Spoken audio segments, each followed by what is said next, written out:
자, 1학년 친구들 모두 반갑습니다. 선생님 마이크 조정 좀 하고. 자, 오랜만에 온라인 수업에서 만났네요. 자, 오늘 주제 18, 양난 이후의 정치 운영의 변화, 파트 1에 대해서 한번 배워보도록 합시다. 오늘 옆에 교과서는 73페이지 펴놓고, 선생님이 나누어준 프린터 9번, 오른쪽 위에 넘버 9라고 적혀 있는 거, 그거 펴놓고 수업 들을 수 있도록 합시다. 여러분들 이거 다 8월 3일, 4일날 보는 기말고사 범위에 들어가는 거니까 집중해서 수업 들을 수 있도록 합시다. 자, 우리는 임진왜란 이후에 정묘호란, 병자호란 이후에 정치 운영이 어떻게 변화되었는지 그거에 대해서 차근차근 배워보도록 합시다. 자, 첫 번째 정치 부분을 배워보도록 하죠.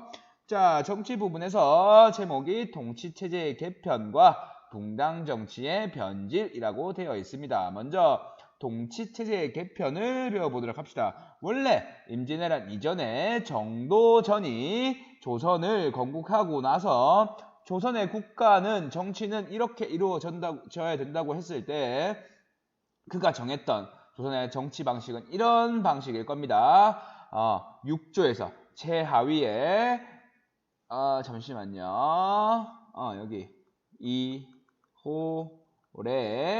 병형 공의 6개의 6조에서 인사와 관련된 거, 경제, 재정과 관련된 거, 예의, 예절, 예법과 관련된 거, 군사와 관련된 거, 형벌과 관련된 거, 국가적인 공사와 관련된 거, 이런 업무에 대해서 의정부라고 하는 국정을 총괄하는 영의정, 좌의정, 우의정이 있는 이 영의정에 보고를 하면은 이거를 영의정에서 의정부에서 이거를 심의한 다음에 국왕에게 건의를 하고 그거에 대해서 국왕이 명령을 내리면 이 명령을 의정부에서 한번 심의한 다음에 육조에게 직접 명령을 내려서 직접 실행이 되는 이런 형태가 이루어졌던 것이 조선의 전기에 임진왜란 이전의 국정 운영 방식이었습니다.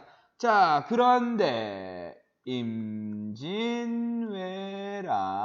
그리고 임진왜란이죠. 두 차례의 호란을 겪게 되는 이 양난을 거치게 되면서 여기 나오는 비변사라고 하는 기구가 엄청나게 성장을 하게 되는데 어떤 기구냐면 비변사라는 거는 변방의 외적의 침입 이름만 들어도 준비를 한다는 거예요. 어떤 거 방비를 한다고 변경의 일을 준비하기 위해서 만들었던 기구예요.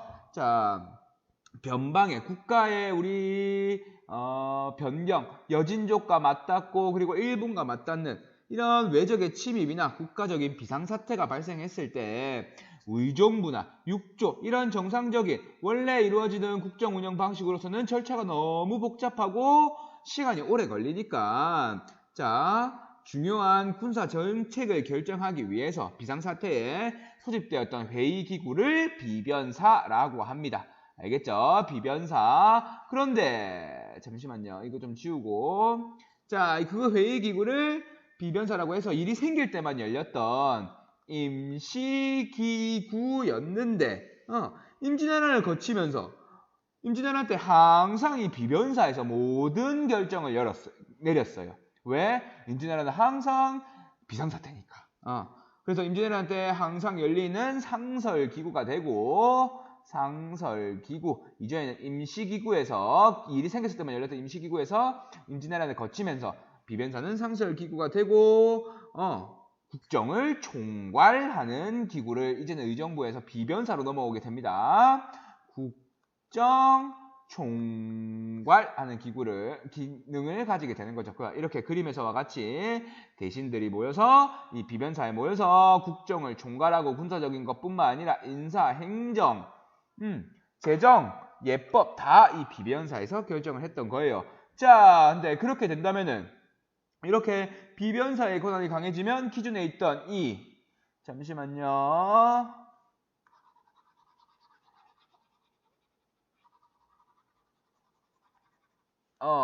여기 비변사의 기능이 강해지게 된다면은 우리가 원래 있었던 정치적인 기구였던 이 의정부 6조의 기능이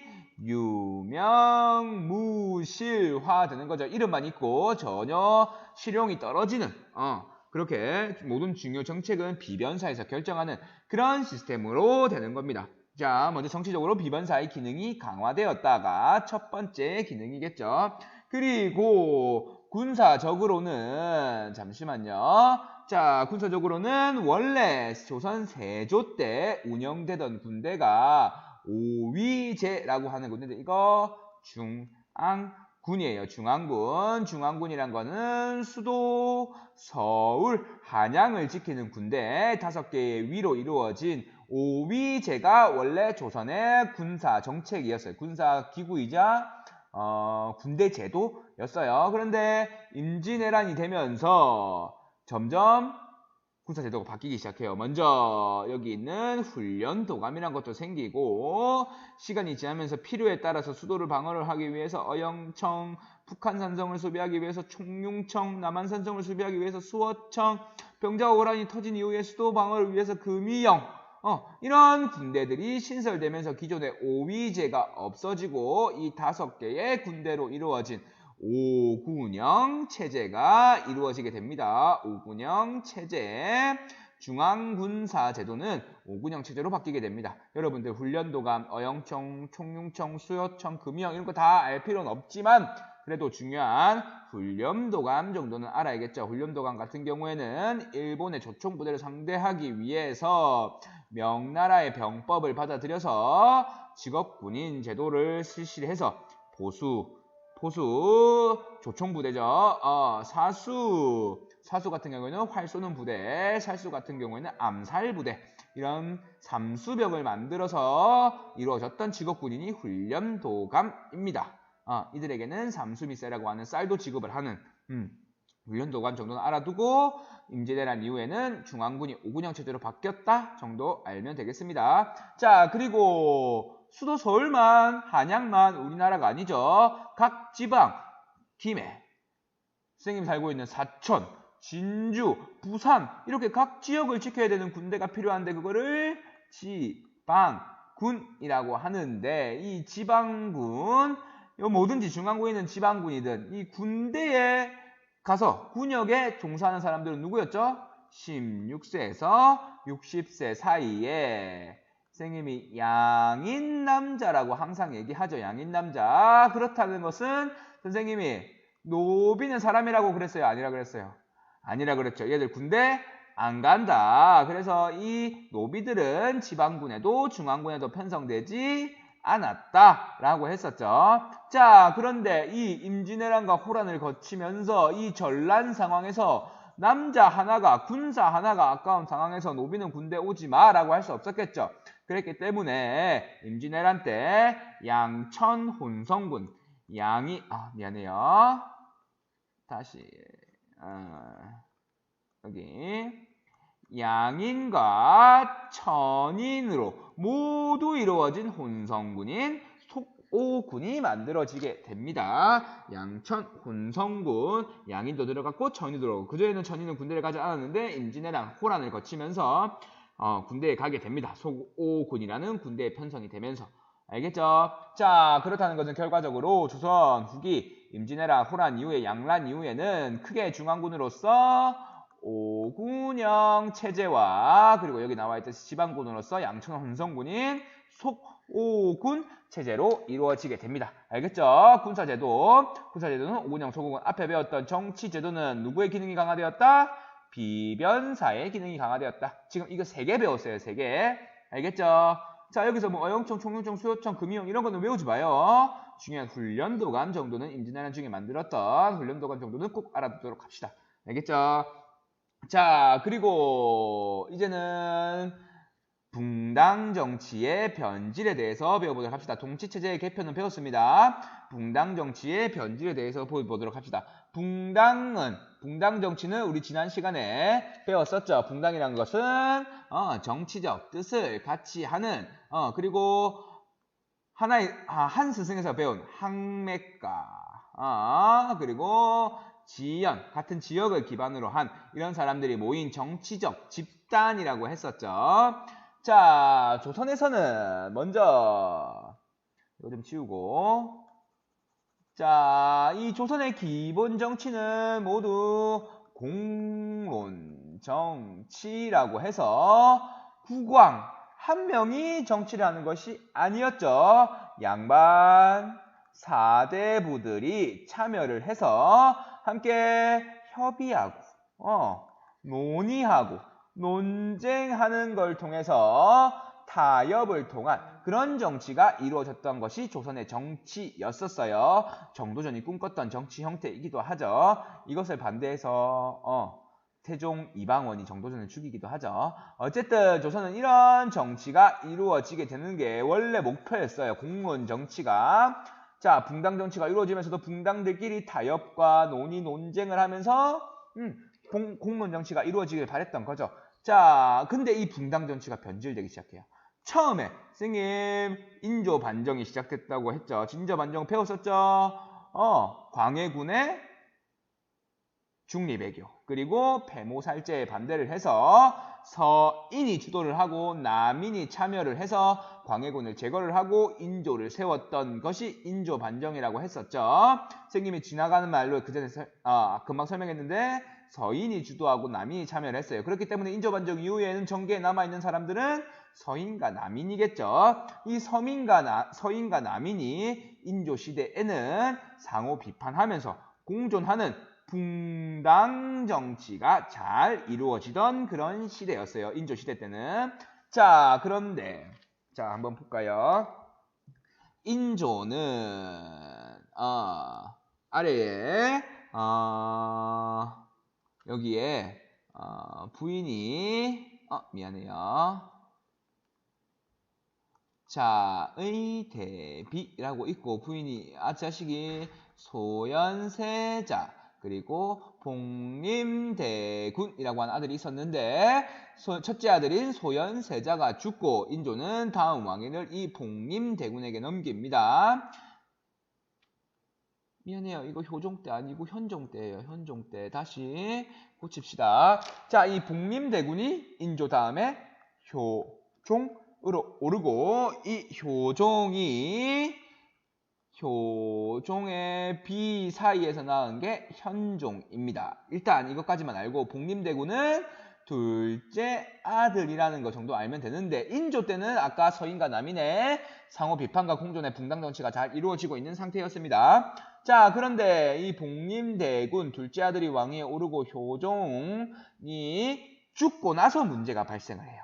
자, 이거는 현종 때 발생했던 문제인데 이 효종이 죽으니까 여기 보죠. 그림 한번 보죠.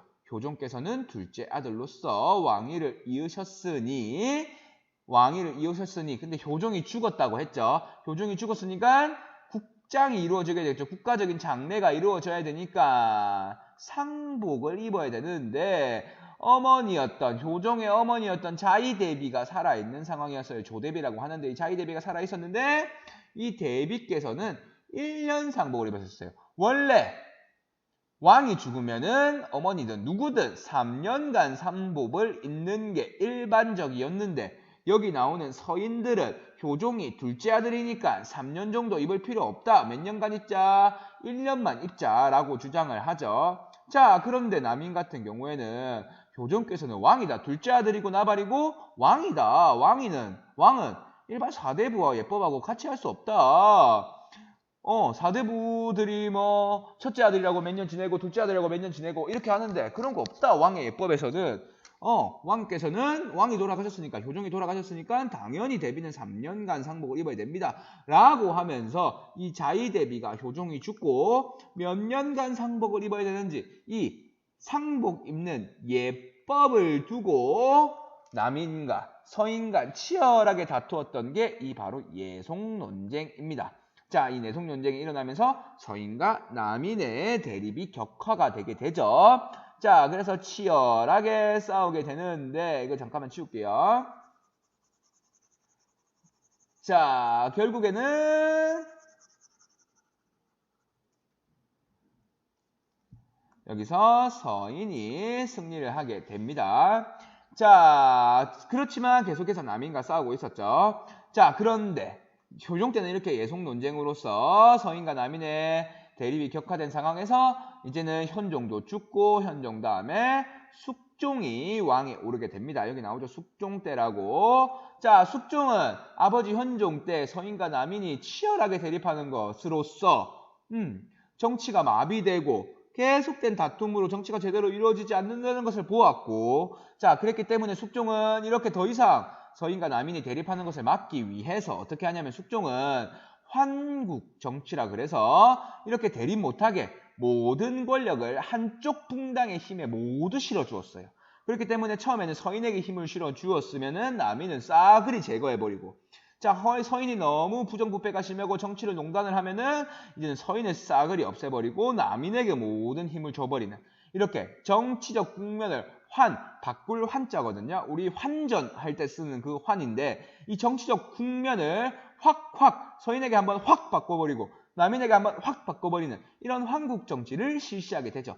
그렇게 되니까 우리가 알고 있는 조선에서 제일 중요한 정치 원리인 공존의 원리가 붕괴가 되는 거죠. 왜? 공존의 원리에 따라서는 이 서인과 남인의 대립도 다 공존에 따라서 타협과 협상의 일환인데 이제는 그런 것도 없이 한쪽에게 모든 권한을 주게 되면서 공존의 원리가 붕괴가 되고 일당전제화, 한 붕당이 모든 권력을 차지하게 되는 일당전제화가 이루어지게 되면서 붕당 정치가 점점 변질이 되게 됩니다. 즉 붕당 정치가 제대로 이루어지기 위해서는 타협과 논쟁, 논의가 이루어져야 되는 거겠죠. 자, 그런데 점점 붕당 정치가 변질되고 있는 상황입니다. 알겠죠? 황국 정치를 거치면서 인조 때는 잘 이루어지다가 예송군적이 거치면서 황국 정치를 이루어지면서 붕당 정치가 변질되는 과정에 대해서 배웠습니다. 알겠죠? 자, 여기까지 하고, 자, 이 붕당 정치의 변질에 따라서 붕당 간의 다툼이 너무 심하고 이 황국이 이루어지는 상황에서 서인이 집권하면 남인을 대규모 학살하고 남인이 집권하면 서인이 대규모 학살하는 과정을 겪은 숙종의 아들 영조는 이 아버지의 황국 정치를 받아들이지 않고 자신만의 정치를 실시를 하게 되는데 그게 바로 여기 나오는 당평정치입니다. 당평정치.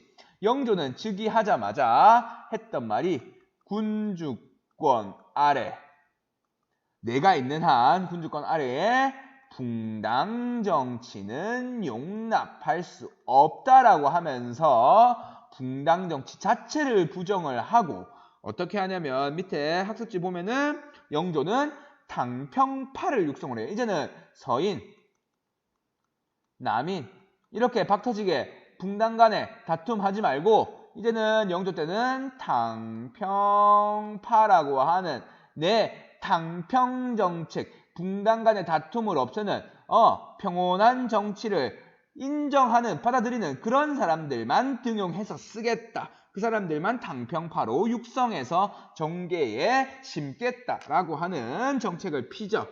알겠죠? 그래서 붕당 간의 싸움을 막기 위해서 여기 나오듯이 살림을 인정하지 않습니다. 살림이 뭐냐면 각 지역에서 여론을 주도하고 붕당 간의 붕당의 우두머리격이었던 그런 사람들이 살림이었어요. 그래서 이런 살림의 존재 자체를 영조는 인정하지 않았어요. 살림 그딴 거 없다. 너희들 붕당 만들지 마 라고 하면서 살림의 존재를 부정을 하고 그리고 각 지방의 양반 사대부들의 거점이었던 교육적이든지 여론적이든지 정치적인 거든지 경제적인 거든지 이런 거점이었던 서원들을 없애기 시작해요. 붕당의 힘을 약화시키기 위해서 영조는 강력한 왕권을 바탕으로 당평파를 육성하고 양반 사대부들이 붕당 만드는 것 자체를 없애려고 했어요. 그리고 프린터 보면은 서원을 정리했다고 나와 있고 당평파 육성이라고 나와 있고 중요한 이조전랑 쌤 여기 빠졌는데 이조전랑의 권한을 축소해요. 이조전랑이 뭐냐면 이 관직 진짜 중요해요. 이거 꼭 체크해 두도록 합시다. 이조전랑이 뭐냐면 우리 6조에 이호래병형 공조가 있다고 그랬죠. 2조가 바로 인사 관련된 부서가 2조예요. 인사라는 것은 관리를 채용하고 관리를 인사 이동시키고 관리를 퇴직시키고 이런 일을 담당했던 게 2조였는데 이 2조의 하나의 관직 중에 하나가 이 2조 전랑이었어요. 이조 전랑은 어떤 권한이 있었길래 이 이조 전랑을 차지하기 위해서 붕당 간에 엄청나게 싸우거든요. 왜 그랬냐면 이조 전랑에게 어떤 권한이 있었냐면 삼품 이하의 관료, 삼품 이하의 관료. 그렇다는 거죠. 삼품은 지금으로 치면 3급 공무원이라고 생각하면 돼요. 좀 고위 공무원이죠. 이 삼품 이하의 관원을 추천할 수 있는 추천권이 있었어요. 첫 번째, 삼품 이하의 관리에 대해서 추천할 수 있는 추천권이 있었고, 그리고 삼사라고 하는 사헌부, 사관원, 홍문관, 조선의 이 중요 요직인 삼사의 관리를 임명할 수 있는 임명권이 있었어.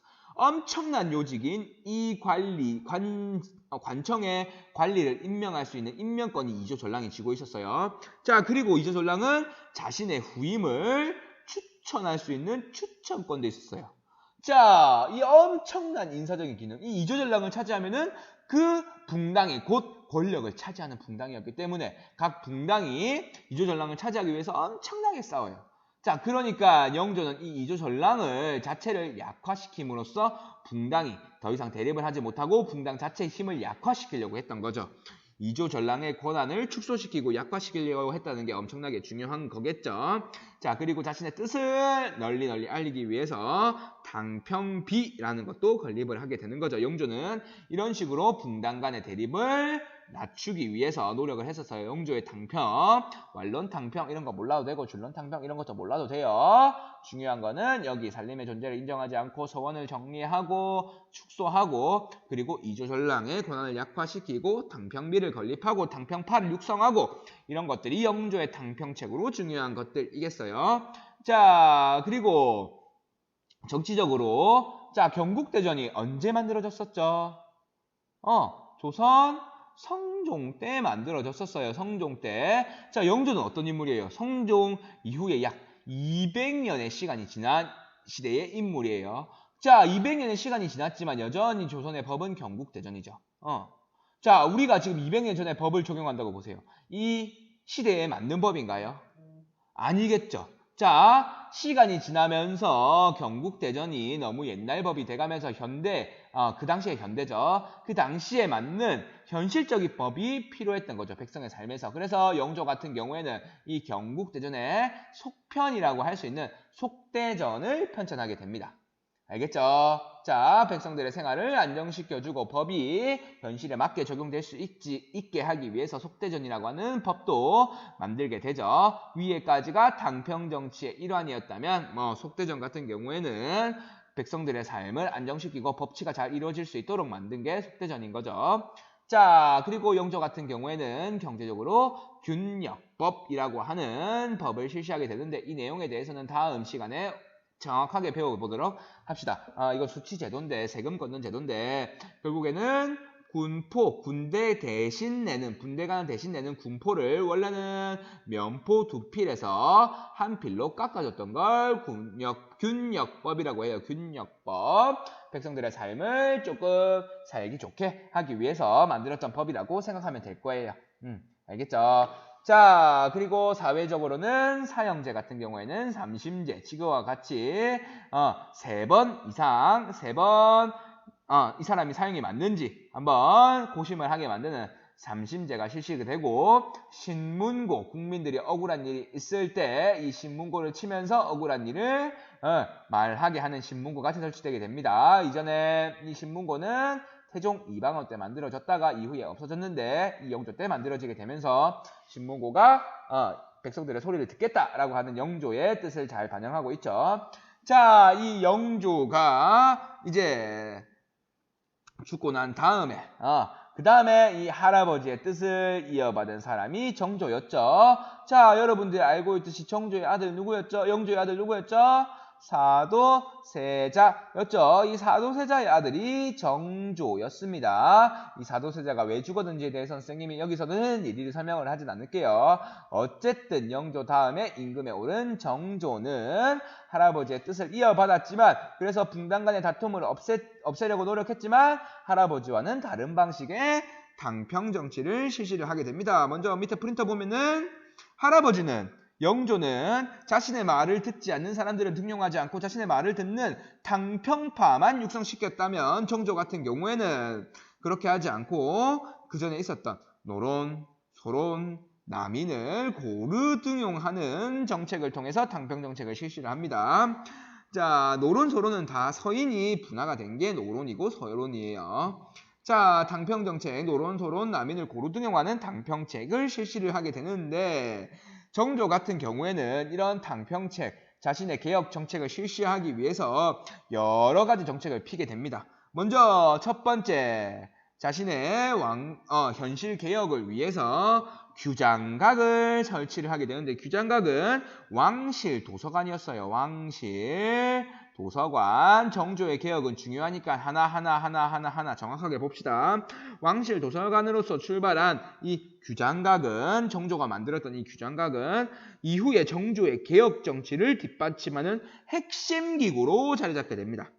신분, 붕당에 관계없이 규장각의 인재를 모으거든요. 여기서. 그러면서 정조가 실시하려던 개혁 정치를 보필하는 개혁 정치의 파트너로 키우게 되는 거죠. 규장각에서. 자, 규장각 중요하죠. 그리고 초계 문신제 먼저 보도록 합시다. 초계 문신제는 왕이 재교육해줌이라고 적혀있죠.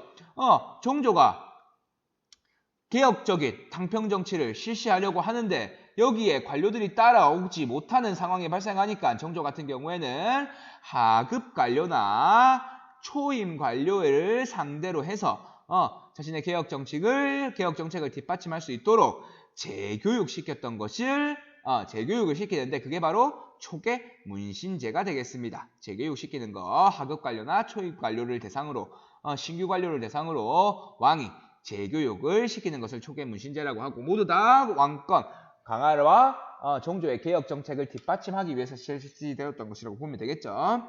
자, 그리고 프린트에 나오는 장용령이라고 하는 친위 부대를 만들게 됩니다. 당시에 군대 우리 이전 시간에 배웠죠. 여기에 이거부터 보죠. 훈련도감, 어영청, 총융청, 수호청, 금이영 이런 5군영의 중앙군은 모두 어떻게 돼 있었냐면 당시에 노론에 의해서 일부 노론의 벽파라고 있는데 이 노론 벽파가 모든 군대를 차지하고 있는 상황이었어요. 자, 정조는 이런 노론에 의해서 계속해서 암살 위험에 시달리고 군사도 모두 이 노론, 서인 중에서 이 노론이 군사도 모두 차지하고 있는 상황이었죠. 사령관으로서. 자, 그랬기 때문에 정조는 자신에게만 충성할 수 있는 그런 군대의 장서를 원했고 그래서 만든 군대가 바로 이 장용령이 되겠습니다. 알겠죠? 모두 규장각, 초계문신제, 장용령 모두 정조의 왕권 강화와 개혁 정책을 뒷받침하기 위해서 만들었던 기구들이고 군대들이었어요. 자, 그리고 여기 나오는 수원 화성을 만들게 되는데 지금 아까 얘기했던 이 노론 세력이 정조에 반대하는 세력들이었는데 이 노론 세력이 서울의 대부분의 땅을 차지하고 서울을 차지하고 있는 상황에서 정조는 개혁 정책을 제대로 필 수 없었던 거죠. 자, 그러니까 정조 같은 경우에는 아버지가 묻혀 계시는 아버지 사도세자가 묻혀 있는 것을 혈융원이라고 하는데 이 혈융원이 있는 수원에 화성을 성을 짓고 여기를 새로의 개혁의 근거지로 삼으려고 했었어요. 노론이 없는 곳으로 도망가서 그래서 수도를 옮기려고까지 했다고 하기도 해요. 수원으로 노론을 피해서. 자, 이런 정조의 당평정책의 개혁 정책의 이런 내용들을 배워보았습니다. 자, 여기 아까 영조 때 만들어진 속대전을 보완해서 정조 때는 대전 통편을 만들기도 합니다. 통편입니다. 대전 통편. 학습지에는 대전 통편이라고 잘 적어놨는데 이게 프린터에는 PPT에는 선생님이 대전 통평이라고 했네요. 미안해요. 대전 통편이라고 하는 법전을 다시 만들게 되면서 백성들의 생활에 법이 잘 이루어질 수 있도록 했던 거죠. 알겠죠? 처음에 성종 때 만들어진 경국대전의 시대에 맞게 개혁, 보완해왔던 영조 때 속대전, 정조 때 대전 통편을 배워보았습니다. 알겠죠? 자, 그리고 정조 같은 경우에는 경제적으로는 신해통공이라고 하는데 이게 뭐냐면 물가가 정치때 계속 오르고 있었어요. 물가가 오르면 당연히 누가 제일 힘들어요? 백성이 제일 힘들겠죠. 먹고 살기 힘드니까.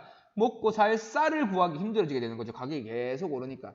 자, 근데 이 시장에서 가격을 결정할 수 있는 특권을 가지고 있던 상인들이 있었어요. 그 사람들이 국가에서 허가받은 시전상인이었어요. 이 사람들만 나라에서는 장사를 할 수 있게 했어요. 자, 그런데 각지에서 국가에서 허가를 받지 않은 이런 상인들이 장사를 하기 시작해요. 이 사람들을 난전이라고 해요. 난전. 난잡하게 장사한다고 해서 난전이라고 하는데, 자, 이 시전상인들, 국가에서 허가를 받은 이 시전상인들만 장사를 할 수 있는데, 사적으로 이렇게 장사를 하는 사람이 등장하니까 국가에서는 시전상인들한테 특권을 줘요. 어떻게 하냐면 이 난전을 없앨 수 있고, 이 난전의 상인들을 체포할 수 있고, 난전에서 파는 상인들의 물건을 뺏을 수 있는 특권을 줬어요. 그 특권이 금난전권이었는데 이 시전상인이 가지고 있는 금난전권, 난전을 금할 수 있는 금지할 수 있는 권리로서 시전상인이 특권을 가지고 이 사람들이 모든 상품의 가격을 결정을 했었어요. 경쟁자가 없으니까. 자, 근데 계속 물가가 오르니까 정조 입장에서는 이거는 다 시전상인이 가지고 있는 이 특권 때문에 가격이 오르는구나 라고 해서 이 시전상인의 특권, 금난전권, 난전을 금할 수 있는, 난전을 체포할 수 있고, 난전상인을 체포할 수 있고, 난전상인이 파는 물건을 뺏을 수 있는 이런 권한을 뺏어야겠구나 라고 해서 실시했던 게 신해통공이라고 해서 누구나 장사할 수 있게 하면 경쟁이 붙어서 가격이 떨어질 것이다 라고 하는 그런 판단 하에서 실시했던 게 신해통공이 되겠습니다. 경제적인 정책인 거죠. 알겠죠? 자, 신해통공까지 배웠습니다. 정조의 개혁정책, 영조의 개혁정책은 엄청나게 많이 나오니 자세하게 배웠습니다. 여러분들도 기억 똑바로, 여러분들도 꼼꼼히 기억하도록 합시다. 똑바로라 하면서 말을 혼나왔네, 선생님이. 자, 그리고 사회적으로는 노비를 해방하기 위해서 노력을 하게 됩니다. 노비 같은 경우에는 당시 스승이 말했죠. 당시 노비는 사람이 아니었고 세금도 내지 않고 군역도 치르지 않았기 때문에 자, 양반들은 이 노비를 엄청나게 늘려가니까 정조 입장에서는 세금 자원도 될 수 있고 군역 자원도 될 수 있는 이 노비를 해방시키려고 노력을 하게 됩니다. 그런데 사노비는 직접 사유재산이기 때문에 건들기 힘들기 때문에 국가 소유의 공노비만 해방을 추진했지만 실제적으로는 이루어지지 않고 이후에 순조 때, 정조 다음에 오는 순조 때 공노비가 실제로 해방되게 됩니다. 그렇지만 신분제가 없어진 것은 아니고. 알겠죠? 지금까지 우리는 영조, 정조를 거치면서 이루어졌던 방평정치를 배웠습니다. 알겠죠? 자, 마지막 보도록 합시다. 자, 이렇게 개혁정치를 정력적으로 추진해 나가던 정조가 48세의 나이로 사망을 하게 됩니다. 자, 그때 어린 정조의 아들은 10살밖에 되지 않았어요. 순조. 정조의 아들 순조는 10세밖에 되지 않았죠.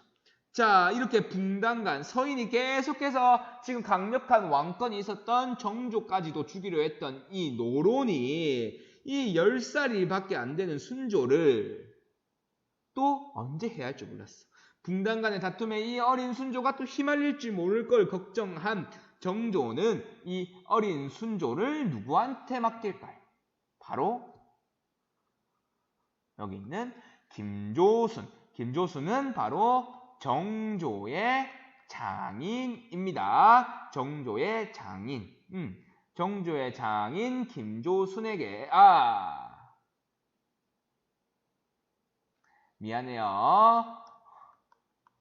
순조의 장인입니다. 순조의 장인. 순조의 장인 김조순에게 이 순조를 맡기게 되죠. 우리 아들 좀 잘 부탁한다. 우리 붕당 노론에 우리 순조가 휘둘리지 않도록 김조순이 좀 우리 순조를 부탁한다라고 맡기면서 48세의 나이로 죽게 되죠. 자, 그런데 이때가 바로 불씨가 되게 되는 거죠. 이제부터는 왕의 장인이 혹은 왕비의 가문들이 특정 가문, 여기 있는 안동김씨, 풍양조씨, 안동김씨가 외척 가문으로서 정권을 독점하는 상황이 발생을 하게 되는데 그게 바로 여기 나오는 세도 정치기가 되겠습니다. 그 세도 정치기는 정조가 죽고 난 2800년부터 순조 즉위년인 1800년부터 이 철종이 죽기까지 고종, 이후 나오는 게 고종이니까 고종 전에 약 60년간 이루어졌던 시기가 세도 정치가 되겠습니다. 알겠죠? 여기 안동김씨, 풍양조씨, 안동김씨, 여기 나오는 김조순, 조만영, 김문근이 대표적인 세도 정치 가문의 우두머리들이겠죠. 외척 가문, 왕비족의 이 장인 어른들로서. 알겠죠? 자, 이렇게 특정 외척 가문, 안동김씨, 풍양족씨 등의 소수의 외척 가문이 정권을 독점하게 되면서 이 외척 가문들은 정상적인 정치적 기구에서 정치를 한 게 아니라 이전에 만들어졌던 비변사를 차지하게 되면서 정치를 전횡을 하게, 정치농단을 하게 됩니다. 알겠죠? 자, 이런 비정상적인 세도 정치가 이루어지게 되면서 당연히 왕권이 약화가 되는 거죠. 외척 가문이 왕을 허수아비로 만들어버리니까. 그 대표적인 인물이 이 철종이었어요. 철종이 누구냐면 이 헌종이 죽고, 근데 헌종에게는 아들이 없었어. 자, 그래서 다음 왕은 이 세도 가문들이 다음 왕족 중에서 찾아야 되는데, 근데 왕이 똑똑하거나 가문이 좋으면 안 되겠죠? 자, 그러니까 별 볼 일 없는 가문 중에서 덜 똑똑한 사람들 중에 막 찾다 보니까 왕족 중에 강화도에서 소 키우는 사람들이 있대.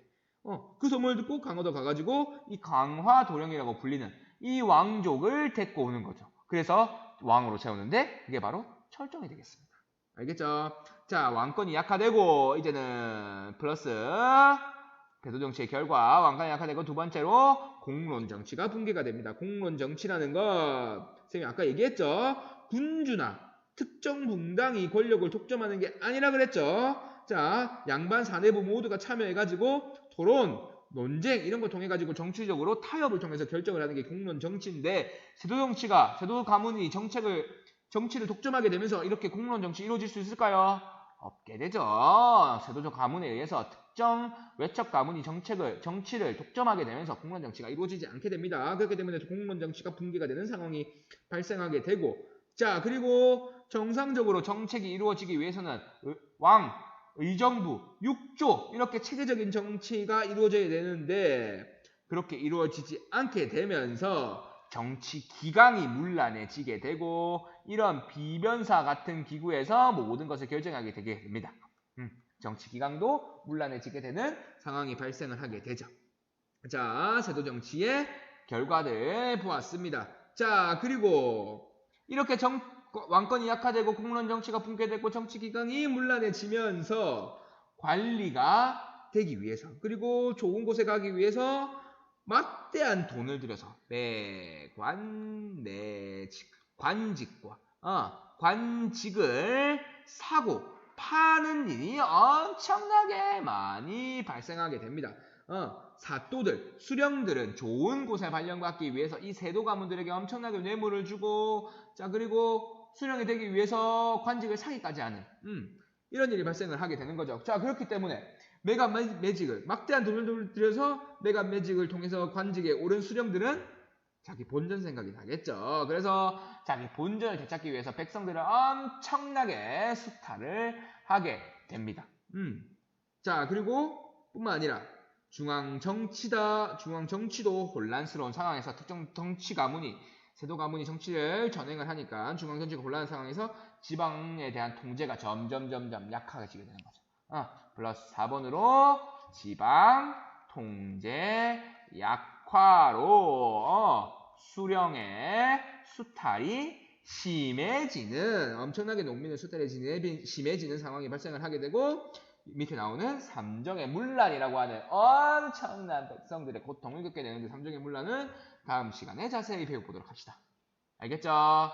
자, 우리는 오늘 임진왜란, 호란 이후에 통치체제가 개편이 되고 어떻게 비변사 중심으로 그리고 군제도 오군영과 소국은 중심으로 개편되는 것을 보았고 붕당정치의 변질로서 인조반정을 거치면서 서인과 남인이 상호 비판 공전이 이루어지다가 예성 논쟁 때 서인과 남인이 대립이 격화되고 마지막에 황국으로 특정 붕당이 서인이나 남인이 권력을 독점하게 되면서 조선의 공론 정치가 공존의 원리가 붕괴가 되고 일당 전제화가 되는 상황까지 이루어지는 붕당 정치가 변질되는 과정을 배웠고 이런 변질된 붕당 정치에 반대해서 영조, 정조 때 이루어졌던 당평 정치, 붕당 간의 대립을 없애려고 노력했던 영조, 정조 때 당평 정치에 대해서 배웠습니다. 마지막으로 당평 정치 이후에 특정 외척 정치 가문이 정치를 독점하는 세도 정치에 대해서도 배웠습니다. 알겠죠? 자, 다음 시간에는 우리 학습지 10번 선생님 다 나누어 주었죠? 수치체제의 개편 이거 보도록 합시다. 알겠죠? 모두 수고 많았어요. 오늘 수업 여기까지 하겠습니다.